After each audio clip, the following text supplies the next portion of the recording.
நடிகர் சூர்யாவோட கவனம் பார்த்தீங்கன்னா சமீப காலமாகவே தெலுங்கு மலையாள திரையுலகில் வெற்றி அடைஞ்ச இயக்குனர்களோட பக்கம் திரும்பி இருக்கு.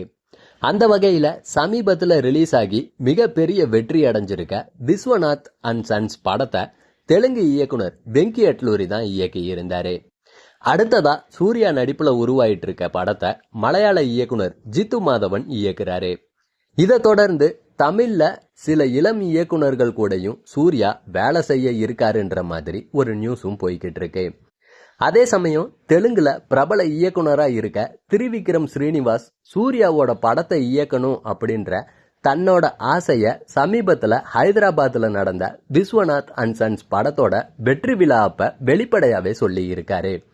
இதுல முக்கியமான விஷயம், திரிவிக்ரம் ஸ்ரீனிவாசோட மனைவி சௌஜன்யா பாத்தீங்கன்னா விஸ்வநாத் அண்ட் சன்ஸ் படத்தோட தயாரிப்பாளர்கள்ல ஒருத்தர். இந்த நிகழ்ச்சியில திரிவிக்ரம் ஸ்ரீனிவாஸ் என்ன சொல்லி இருந்தாருன்னா, இந்தியாவுல வயசு பின்னோக்கி போறது போல தெரிகிற கொஞ்சம் சில நடிகர்கள்ல சூர்யாவும் மகேஷ் பாபுவும் முக்கியமானவங்க. கஜினி படத்தை பாலிவுட்ல அமீர்கான் நடிச்சப்ப கூட சூர்யாவோட நடிப்பை அமீர்கானால ஈடுகட்ட முடியல. கூடிய சீக்கிரமே சூர்யாவை வச்சு ஒரு படம் இயக்கணும் அப்படின்றது என்னோட நீண்ட நாள் ஆசை. அது மட்டும் இல்ல, என் மனைவியும் சூர்யாவோட தீவிரமான ரசிகை. சூர்யாவை வச்சு படம் இயக்குங்க அப்படின்ட்டு என்கிட்ட கோரிக்கை மட்டும் இல்ல, அதை ஒரு கட்டளையாவே என் மனைவி என்கிட்ட சொல்லியிருக்காங்கன்ட்டு நகைச்சுவையா குறிப்பிட்டிருக்காரு திரிவிக்ரம் ஸ்ரீனிவாஸ்.